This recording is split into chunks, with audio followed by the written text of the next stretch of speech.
la importancia de la numerología en la Biblia. Para empezar, la Biblia no fue trazada ni en capítulos ni en versículos. La Biblia verdadera no tiene capítulos ni tiene versículos. Tiene nombre de libros, pero en la versión original, tanto del Nuevo Testamento como del Antiguo Testamento, no existen las divisiones ni de capítulos, ni de títulos, ni tampoco versos. O sea, los que hemos venido estudiando la Sagrada Escritura entendemos eso y mucho más otras cosas que son importantes, pero para nosotros la división de los libros, la división de los capítulos, la división de los versos, o sea, la aplicación de números le da un poco más de orden en el sentido de lo que estamos leyendo. Sin embargo, dentro de esas divisiones y dentro de esas ejecuciones que tienen que ver con traducciones o transferencia de un texto original, ya sea arameo, griego o hebreo, que son los tres idiomas que la Biblia enseña, que fue escrita la Biblia, encontramos que la ejecución de los números siempre son muy importantes. Por ejemplo, el número 10, mis amados, les mencionamos a ustedes que dentro de la ejecución que la Biblia nos da la oportunidad de analizar, examinar a la luz de la palabra del Creador, encontramos que el número 10 es uno de los números que hablan de la perfección. Es el tercer número que habla de la perfección divina, y ese número habla de la perfección divina establecida en el orden del Creador. Dentro de ese orden del Creador hablamos nosotros de el orden que el Creador ha establecido. Cuando usted va al orden angelical, se da cuenta que el orden angelical que el Creador ha establecido es sumamente interesante. Y cuando usted va al orden general del Creador, entonces usted va a contemplar los órdenes en una secuencia de más a menos, comenzando con el Creador y terminando con la mujer. Así que cuando usted va y estudia todas estas verdades en la palabra del Creador, le va dando a conocer la Sagrada Escritura que nuestro Padre Celestial es el Todopoderoso, es el Elohim de orden, el triuno de orden, el Creador que es ordenado. Él no es Dios de confusión. Véalo conmigo en 1 Corintios capítulo 14, usted se va a dar cuenta de eso. Así que cuando algo se ejecuta, algo ocurre, algo pasa y queda una secuencia, una experiencia, un sabor de confusión, bueno, téngalo por seguro que la presencia del Creador no era la que estaba allí. Porque si hubiera estado allí, no hubiera producido ni confusión, ni dudas, ni oscuridad, ni hubiera ocurrido, mis amados, por lo menos no hubiera ocurrido lo que es una inquietud negativa, una experiencia de emociones negativas en vez de positivas. 1 Corintios 14, cualquier persona que quiere saber cómo un servicio cristiano puede ser correcto, dirigido bajo el molde bíblico, vaya a 1 Corintios 14 y ahí la Biblia le va a enseñar cuál es el orden que espera el Creador que se ejecute cuando una reunión se hace en el nombre de Jesucristo, bajo el molde o bajo el modelo de lo que es la fe cristiana. En 1 Corintios 14 vamos a ponernos de pie para darle reverencia a nuestro Creador en base a su palabra, y dice el capítulo 14, versículo número 33, dice: pues Elohim, nuestro Padre Celestial, no es Elohim, no es Dios de confusión. ¿Se da cuenta? Sino de paz, como en ¿qué? Como en todas las iglesias de ¿quiénes? De los santos, o sea, de los escogidos, de los santificados, de los apartados, de los separados para el uso exclusivo de Cristo. Así que nuestro Creador nunca produce confusiones. Ahora, ese es uno. El segundo aparece en el versículo número 39 y 40 de ese mismo capítulo. ¿Cómo cierra el capítulo? Dice: así que, hermanos, procuren profetizar y no impidan el hablar en lenguas, pero hágase todo, ¿qué dice? Decentemente y con orden. Ahora ya aparece la segunda frase y la tercera: decencia y orden. Y entonces aparecen tres frases muy importantes que le dan identidad a nuestro Padre Celestial. Número 1, Él no es el creador que produce confusión. Número 2, tampoco produce indecencia. Si alguien dice: el Espíritu del Señor me está usando, me está llenando, y la persona es inmoral, es indecente, ya, escríbalo ahí. Esa persona no conoce el Espíritu Santo, porque es inmoral y es indecente. La tercera palabra es el orden que el Creador establece para su iglesia, para su pueblo. Cualquier desorden que se genere, aunque se diga que se hace en el nombre del Señor Jesucristo, terminará lamentablemente denunciando la Biblia que no proviene del Padre Celestial, sino de la fuente maligna que es el engañador. Por lo tanto, el número 10 habla del orden del Creador, del orden que Él ha establecido en su palabra, ha establecido en su reino y ha establecido la ejecución también, en la ejecución de los principios que Él ha establecido, tanto del ministerio como del reino, como la doctrina y de igual manera, inclusive, como su juicio. Cuando nosotros vemos y vamos a analizar, por ejemplo, la seguridad de los creyentes en Cristo, está fundamentada bajo el número 10. Escuche lo que voy a mencionar, ¿ok? Voy a volver a repetirlo. La seguridad de los creyentes en Cristo Jesús está fundamentada y establecida y sellada bajo el número 10. Y quizás muchas veces nosotros leemos muchas cosas, pero hay cosas, como le digo, hay cosas que nosotros no les ponemos mucho cuidado. ¿Por qué? Porque no nos interesan sencillamente. Y como no nos interesan, pues nunca las vamos a aprender. Y nunca vamos a salir de lo mismo. O sea, vamos a llegar a un conocimiento limitado y hasta ahí llegamos. De ahí para adelante nadie nos ha llevado, nadie nos ha enseñado. Y el Espíritu Santo dice, no, pues si este no se dispone para enseñarlo, pues ¿cómo le voy a dar profundidades si es tan superficial? No me busca de corazón, no se mete a mi palabra, no desea obedecerla, no es humilde para aprenderla, mucho menos para compartirla. Entonces, el Creador siempre analiza los corazones de todos nosotros y en base a lo que nosotros mostramos, es en base a lo que Él revela, regala, da y también administra y prepara y da unción. Entonces va a depender mucho que la hambre de seguir conociendo a nuestro Padre Celestial en todos los ángulos que Él considere que nosotros debemos conocerlo. Es importante estar abiertos en nuestro corazón a intentar conocer todo lo que el Creador desea que nosotros conozcamos. Escuche con mucho cuidado lo que voy a decir, siempre y cuando eso que queremos conocer tenga base en la Biblia, ¿ok? Si no tiene base en la palabra del Creador, puede ser un peligro y un riesgo, porque la gente se puede aventurar a caminos equivocados. Voy a volver a repetirlo por tercera vez. Aún el número 10 está establecido en la base sólida de la seguridad de los creyentes en Cristo Jesús. Y aún la oración tan famosa, por ejemplo, si yo le preguntara a usted cuál es la oración más famosa de la Biblia, ¿cuál me daría usted? Hay oraciones muy famosas en la Biblia y sobresalen unas de otras que algunos le han llamado capítulos de oro de la Biblia. Sin embargo, son oraciones que sobresalen por su contenido. Por ejemplo, Nehemías 9, Daniel 9, encontramos también el capítulo 15 del profeta Jeremías, Isaías inclusive, capítulo número 6. Y encontramos muchos pasajes más que hablan también de oraciones súper excelentes. La oración de Ana, la oración de Moisés, 40 días, 40 noches, intercediendo por el pueblo de Israel. O sea, la oración de Abraham, muy famosa para interceder por Sodoma y Gomorra. Y cuando vamos al Nuevo Testamento encontramos oraciones muy interesantes. Encontramos la oración de Zacarías, la oración de María la Virgen, la oración de Elizabeth. Encontramos oraciones como la de Pablo, la oración sacerdotal de Jesucristo, capítulo 17 de San Juan. Pero una de las más famosas, que la gente la ha hecho tan famosa porque la han utilizado para muchas cosas, ha sido lo que llaman el Padre Nuestro, ¿verdad que sí? Ok. ¿Sabía usted? Aunque a lo mejor quizá no lo sabía, pero se lo voy a enseñar. A lo mejor no le voy a preguntar, ¿sabía? Le voy a decir, es necesario que usted sepa que el Padre Nuestro fue establecido bajo el número 10 también. Y cuando nosotros no lo estudiamos, no lo quebramos, inclusive el juicio del Creador también está establecido bajo el número 10. Esto es muy asombroso. ¿Por qué? Porque miren los contrastes que hablo. La seguridad de los creyentes en Cristo en cuanto a su salvación, su protección, su traslado un día al reino de los cielos, está tan seguro que el número 10 ha sido utilizado y establecido para darle seguridad al creyente. 2. El contraste. El juicio del Creador está basado y está cimentado bajo el número 10 para decir por qué razón, quiénes son, y en base a 10 principios que la Biblia marca, quiénes son los que no van a heredar el reino de los cielos. Y número 3.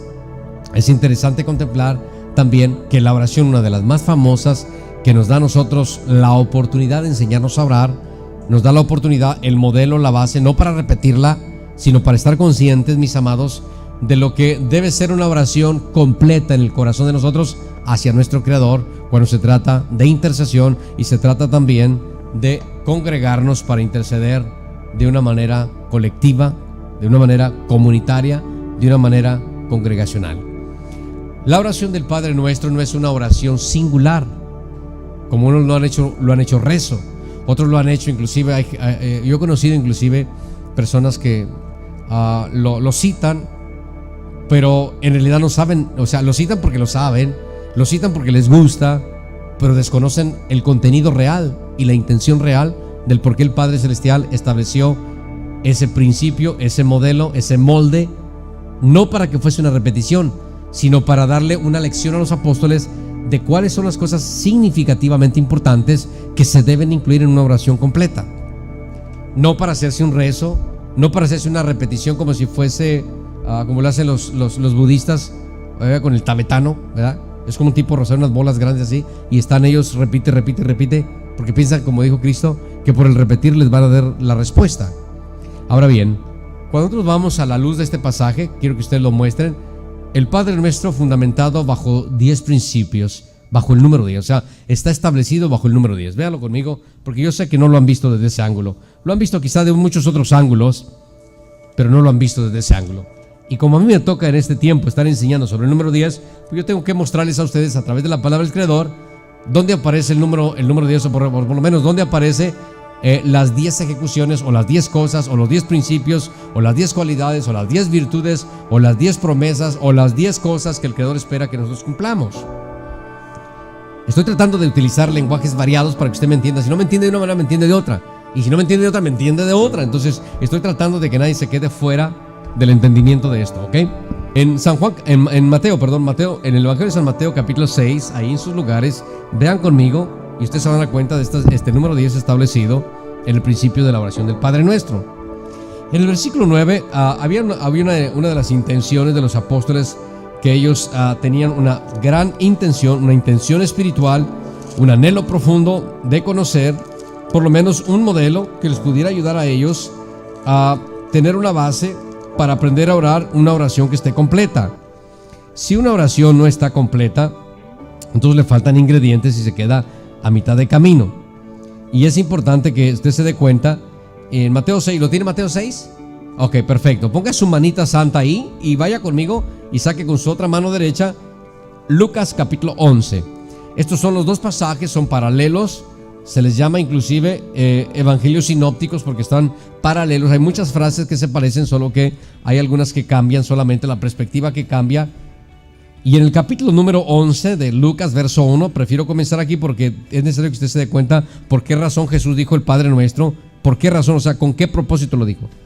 Verso 1 dice: aconteció que estaba Jesús orando en un lugar, y cuando terminó, uno de sus discípulos le dijo: Señor, ¿qué dijo? Enséñanos a orar, como también Juan el Bautista enseñó a sus discípulos. ¿Qué es lo que comenzó a Jesús a decir entonces? Y les dijo: cuando oren, digan: Padre nuestro que estás en los cielos. Y ahí sigue la secuencia. Ahora, volvamos a Mateo 6.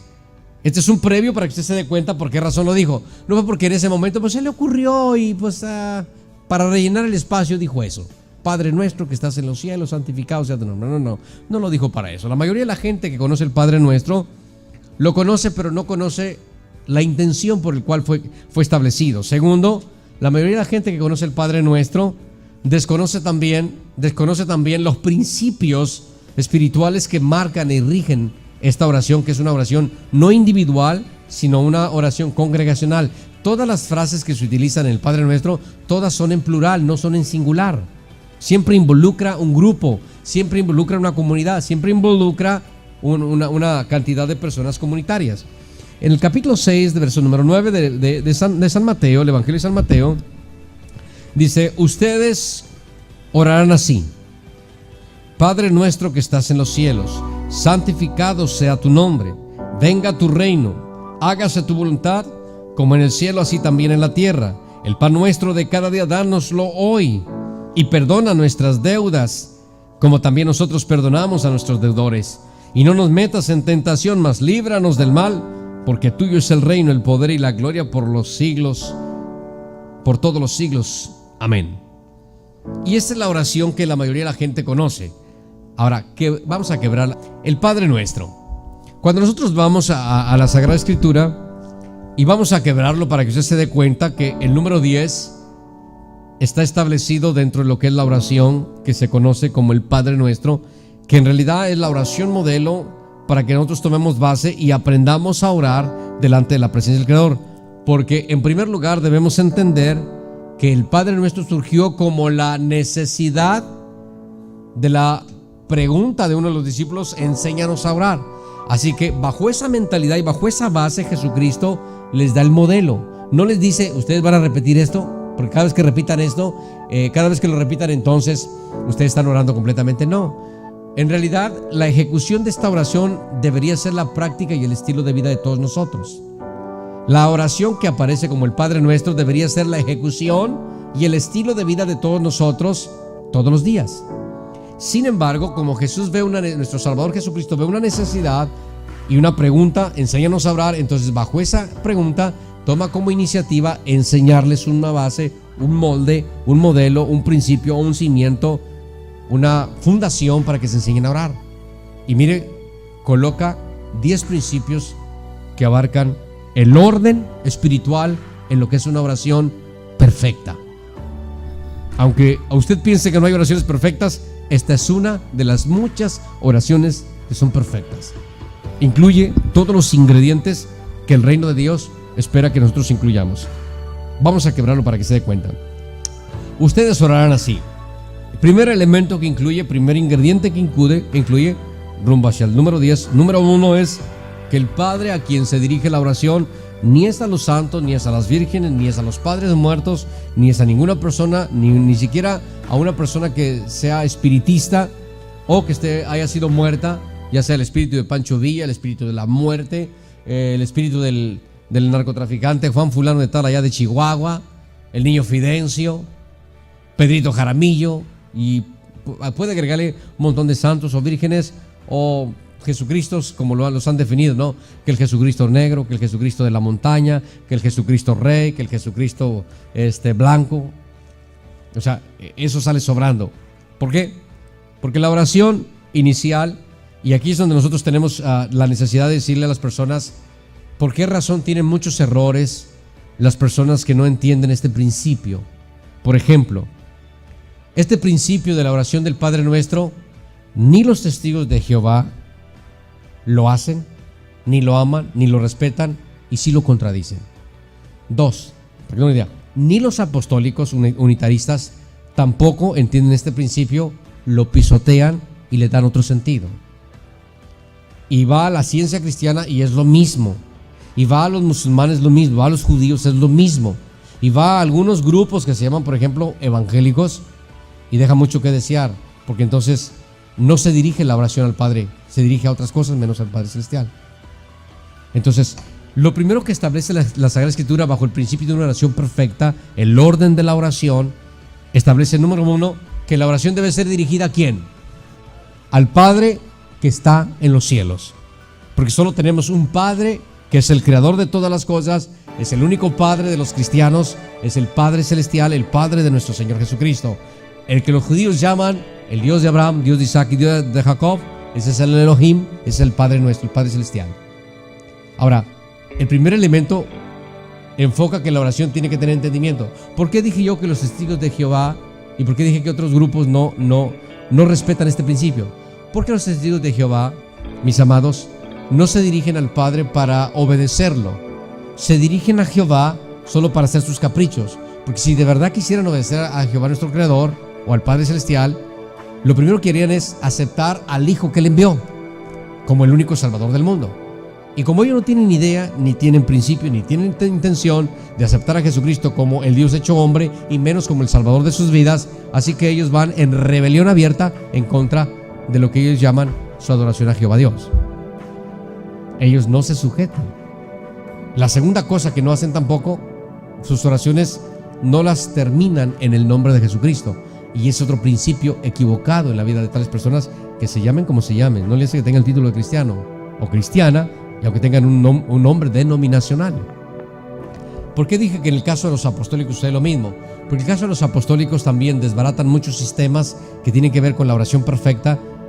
Hace años atrás hablaba yo con varios ministros apostólicos, me ha tocado predicar en muchas congregaciones apostólicas, me tocó ministrar, inclusive pastores. Para mí fue una bendición hacerlo, y nos hicimos amigos y sentados en una mesa compartimos directamente, abiertamente con la palabra. Entonces ellos me dicen: ¿por qué razón ustedes oran al Padre? Y le dije: porque la Biblia lo enseña. Le dije yo a ustedes, ¿por qué oran solo en el nombre de Jesús? Jesús, te pido esto, Señor Jesús, en tu nombre, para gloria tuya, no, Jesucristo, tú eres nuestro Padre, eres nuestro Salvador, en tu nombre Jesucristo, y en tu nombre Jesucristo, y en tu nombre Jesucristo. Al Padre no lo necesitan, Él dice no existe. Los apostólicos dicen el Padre no existe, el que existe es Jesucristo. Jesucristo es todo. No existe el Espíritu Santo, no existe el Padre, es solo Jesús. Y es por eso que el nombre tiene que ser revelado, y es por eso que te tienes que bautizar en el nombre de Jesús, porque es que tienes que creer en el nombre de Jesús, y tienes que orar en el nombre de Jesús, y tienes que mantener tu confesión al nombre de Jesús. El Padre y el Espíritu Santo, échalos a un lado. Ellos dicen así. Cuando yo hablé con varios de los pastores muy respetuosos, amigos míos, yo los confronté con amor y con respeto. Les dije, es muy simple. Aquí sentaditos, ustedes díganme la verdad. Jesucristo estaba engañando porque está siendo mentiroso. Cuando Él oraba, ¿a quién oraba? Ustedes como ministros, díganme, cuando Jesucristo oraba, ¿a quién oraba? Ustedes lo entienden porque ustedes sí creen en el Elohim, en el Dios triuno, porque así lo aparece en la Biblia. Pero ellos no creen así. Yo le dije, ¿a quién orabas? Y él decía, Padre mío, te doy gracias porque siempre me escuchas y me contestas. La doctrina apostólica destruye muchos sistemas de comunión, incluyendo la oración perfecta, la soberanía del Padre Celestial, y destruyen la relación que existe entre el Padre Celestial y Jesucristo, el Hijo de Dios, y sobre todo en la manifestación del Espíritu Santo. Destruyen mucho. ¿Por qué? Bueno, es muy simple. No han entendido el Padre Nuestro. Yo le dije a estas personas, contésteme, ¿les da vergüenza? Nunca me quisieron contestar, y estaban cinco pastores apostólicos. Yo les pregunté, ¿a quién oraba Jesucristo? Contesten, ¿tienen vergüenza o qué? Y no me quisieron contestar. Le dije, yo les voy a contestar porque ustedes, parece que su Biblia de ustedes no les enseña que Jesucristo oraba al Padre Celestial. Jesucristo nunca se autodenominó solito. Dijo, lo que el Padre me dice que haga, yo lo hago. Lo que el Padre me da que hable, yo hablo. Lo que el Padre me concede, yo lo doy. Y cuando Él decía acerca del Padre, Él decía, mi voluntad está sujeta al Padre Celestial. Jesucristo nunca hizo un milagro a costa de su capricho. Nunca predicó un sermón a costa de su capricho. Él nunca dijo como algunos, ¿verdad? El Señor me cambió el mensaje. Nunca.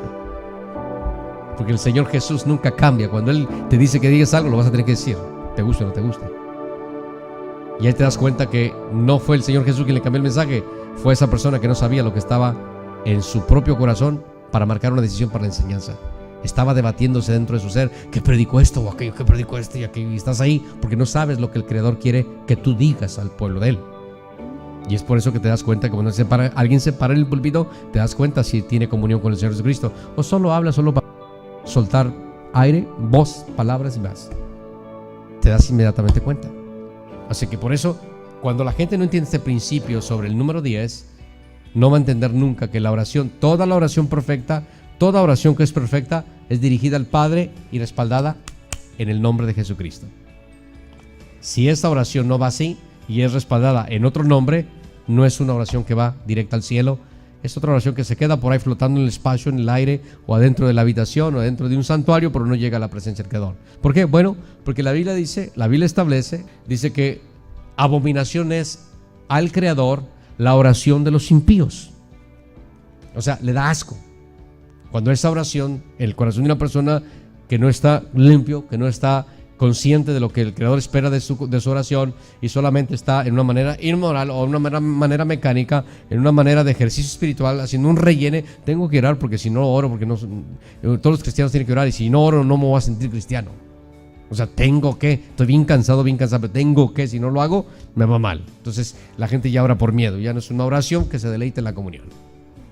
Por lo tanto, deja de ser una oración perfecta.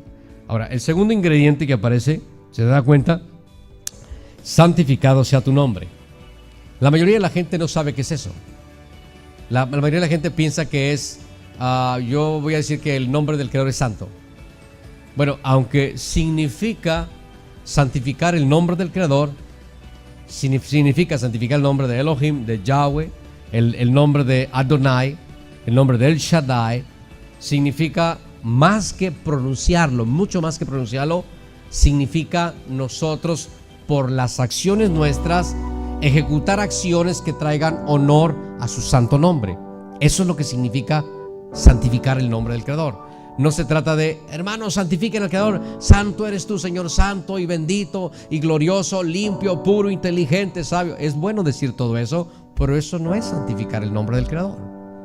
Santificar el nombre del Creador tiene que ver con la ejecución de nuestra vida y tiene que ver justamente con la ejecución que marca y provoca que sea glorificado nuestro Padre Celestial.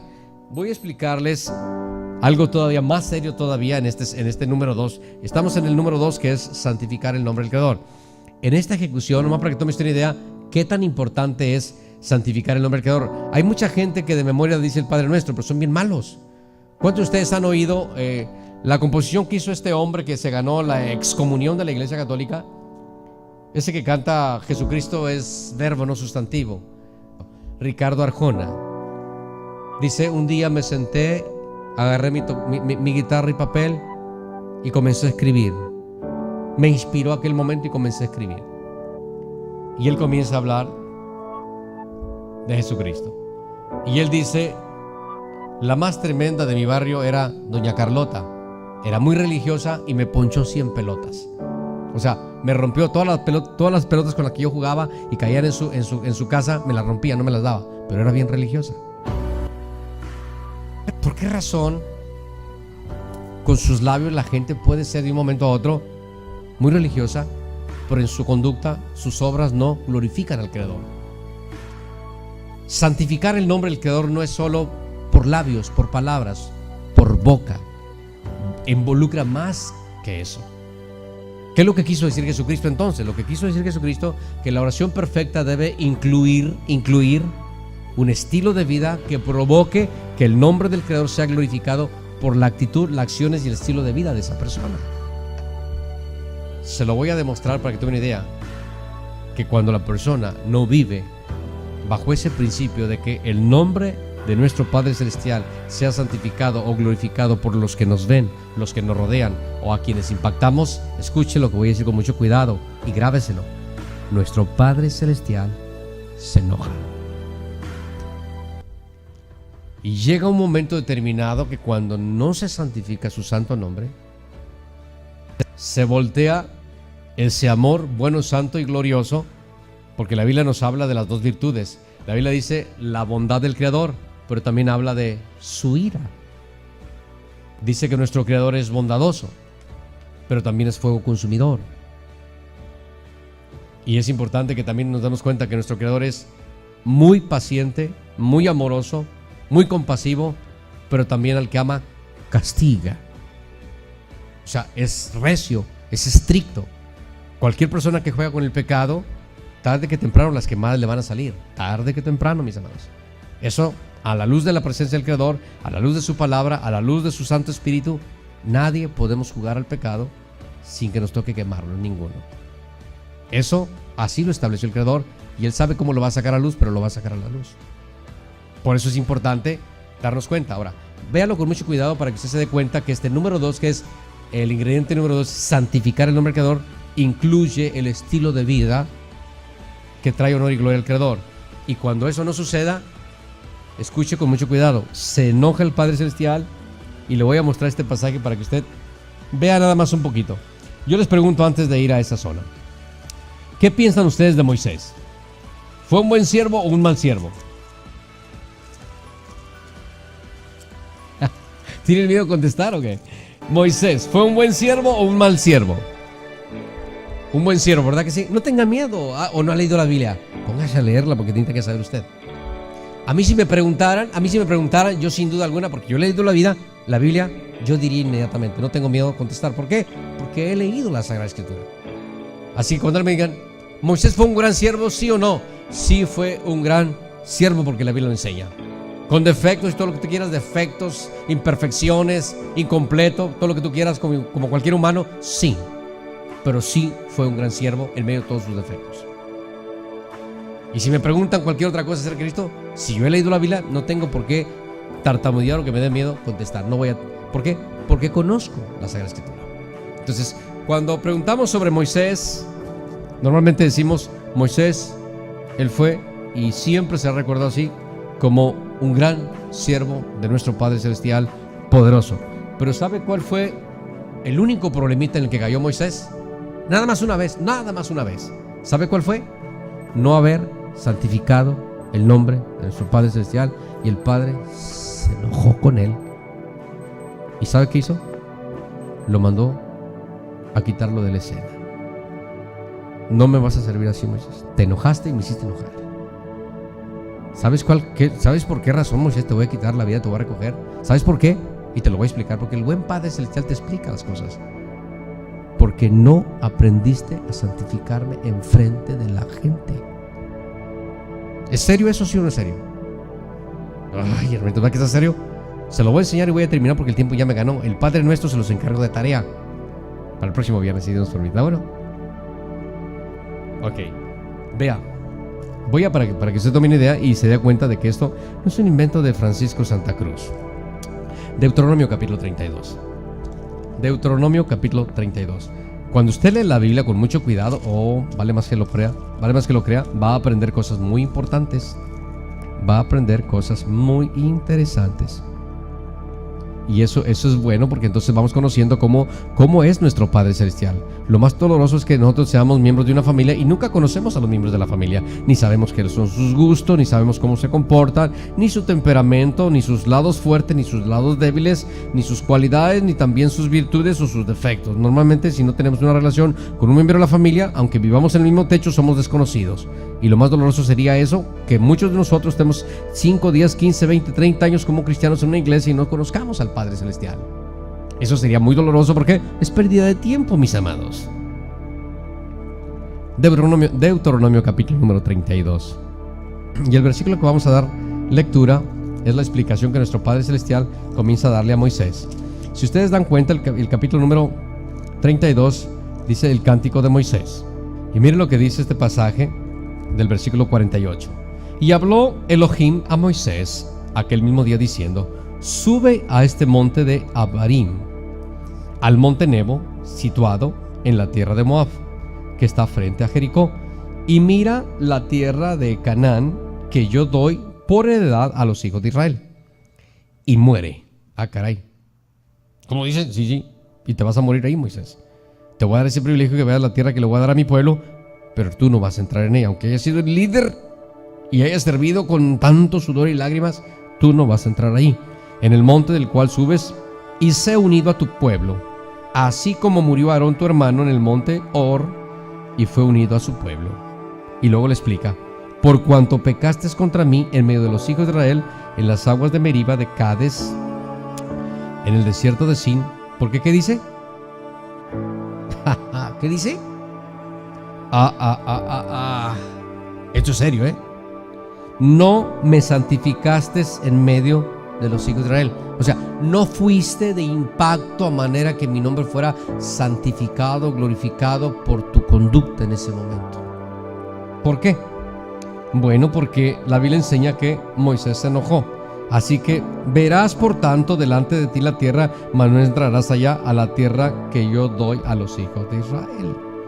Así que cuando nosotros vamos a este pasaje, miren, vea, Números 20, para que usted vea dónde está ese pasaje que la Biblia enseña que este Moisés hizo solo ese error y le costó no entrar a la tierra prometida, y ese error se llama no saber santificar el nombre del Creador con sus acciones. En el capítulo 20 de Números, ¿cómo dice el verso 7? El verso 7 tiene un título de su Biblia. Mi Biblia dice: el pecado de Moisés por golpear la roca. Mire lo que dice el verso 7. Y habló Elohim a Moisés diciendo: toma la vara y reúne la congregación, tú y Aarón tu hermano, y hablad a la peña a vista de ellos, y ella dará su agua. O sea, hablad a la peña, y le sacarás agua de la peña, y darás a beber a la congregación y a sus bestias. Entonces Moisés tomó la vara delante de Elohim como él le mandó. ¿Qué es lo que hizo? Mire lo que hizo. Y reunieron Moisés, Aarón y la congregación delante de la peña, y les dijo, mire lo que dice este tremendo, hasta dónde llega el egoísmo y el orgullo. Cuidado con el orgullo. A veces creemos que tenemos autoridad de más, y hay cosas que no nos ha permitido la autoridad divina. Mire lo que le dice, mire lo que dice. Oíd ahora. ¿Qué es lo primero que hace? Los ataca. Rebeldes, o sea, cabezones, y esto empezó, estas palabras comenzó a regañarlos. Y luego la segunda cosa que hace es: les hemos de hacer salir aguas de esta peña. Entonces alzó Moisés su mano y golpeó la peña con su vara 2 veces, y salieron muchas aguas, y vivió la congregación y sus bestias. La palabra os hemos de hacer sacar aguas, el texto original dice: Aarón y yo vamos a hacerles que brote el agua. Como muchos predicadores, no, véngase, quiere doble unción, yo pongo las manos y recibe doble. Quiere triple, le pongo las manos y recibe triple.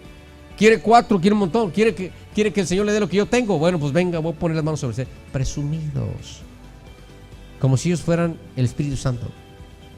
¿Creen que el Señor les ha dado permiso de repartir a diestra y a siniestra, o sea, a la derecha y a la izquierda y a todo el mundo lo que el Creador les ha dado?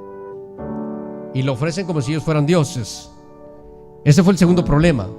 No, el primer problema fue actuar con enojo, y luego ese enojo expresarlo hacia el pueblo. Cuando alguien se sube y predica con enojo, ¿verdad?, y no lleva la intención de edificar, entonces tú tienes que analizar de cerca con qué intenciones la gente está predicando o enseñando. A lo mejor está buscando un desahogo porque alguien le hizo una mala cara y le está tirando a todo el mundo porque esa persona hizo esa mala cara, y eso es un problema. Porque el Creador mira: ok, Moisés chiquito, Moisés del siglo XXI, ok, ¿crees que ellos son rebeldes? Tú eres más rebelde, no me estás haciendo caso a mí. ¿Quién era el rebelde? Moisés. La tercera cosa que hizo Moisés fue golpear con enojo 2 veces la roca. ¿Por qué razón se enojó el Creador? Dijo el Creador: te enojaste. El Creador le dijo, mire lo que dice, versículo 12. Para que tomen una idea, verso 11. Entonces alzó Moisés su mano y golpeó la peña con su vara 2 veces, y salieron muchas aguas, y bebió la congregación y sus bestias. Ahora mire lo que el Creador le dijo. Y Elohim le dijo a Moisés y a Aarón, a los dos juntitos, a los 2 cabezones. No eran la cabeza del pueblo, eran los cabezones del pueblo, los líderes más cabezones de todos. Elohim le dijo a Moisés y a Aarón: por cuanto no creíste en mí. ¿Para qué? Para santificarme en sus acciones delante de los hijos de Israel. Por tanto, no meterán esta congregación en la tierra que les he dado.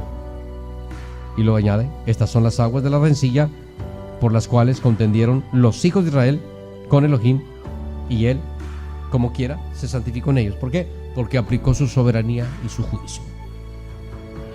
Primera de Corintios, no lo voy a leer. Primera de Corintios 10 dice, verso 4 y el 5, que la roca que les daba agua era Cristo. ¿Por qué razón el Padre se enojó?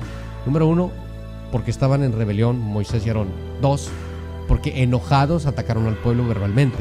3, porque presumieron que ellos eran los que iban a hacer el milagro. Y 4, porque golpearon 2 veces la roca, que era la representación de Cristo, y debía ser un solo golpe, porque Cristo no murió 2 veces, murió una sola vez. Así que me arruinaron el aspecto simbólico, Moisés. Tú y tu hermanito Aarón, por sus berrinchitas, ¿verdad?, por sus enojitos, ¿verdad?, le salió el apellido o el temperamento, y me arruinaron. Mi hijo solamente va a morir una vez. Esa roca que ustedes golpearon era mi hijo Jesucristo, representándolos a ustedes ahí. Mi hijo no va a morir 2 veces, nomás una sola vez. O sea, ustedes van en contra de lo que yo establecí, Moisés. Y como no me santificaron con sus acciones, con sus actitudes, con su carácter, con su forma de ser, no me santificaron, porque santificar no se trata de bla, bla, bla, bla, bla, y bla, bla, bla, bla, y orar y gritar y hacer todo el show, ¿verdad? O decir un montón de cosas, pero ya cuando está en la banca no dice nada la gente. No se trata de eso, mis amados. Por eso dije yo al principio, hay gente que si supiera con qué bases fueron fundados el Padre Nuestro, no lo diría como un rezo, una repetición. Y los evangélicos fuéramos más conscientes de lo que es una oración perfecta, bajo qué síntomas y bajo qué ingredientes la oración es perfecta ante la presencia del Creador. Vamos a orar, mis amados, ¿sí? Les encargo de tarea al Padre Nuestro. Cocínenlo bien, guísenlo bien, cómanselo bien, y luego hablamos de él, ¿ok? Nuestro Padre Celestial, bendito seas por todos los siglos de los siglos. Tú eres nuestro Padre Todopoderoso, el soberano de los cielos, de la tierra y de todo lugar. En ti, Señor, nuestro Padre Celestial, nuestro Elohim, nuestro Adonai, nuestro Shaddai, nuestro precioso Yahweh de los ejércitos, en ti vivimos, nos movemos y somos.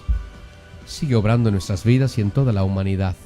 Sigue obrando la salvación de las almas. Sigue consolando a los que lloran, a los que sufren, a los que están en diversas necesidades. Sigue manifestando tu bondad a los pobres y a todos los que tienen hambre, frío o calor.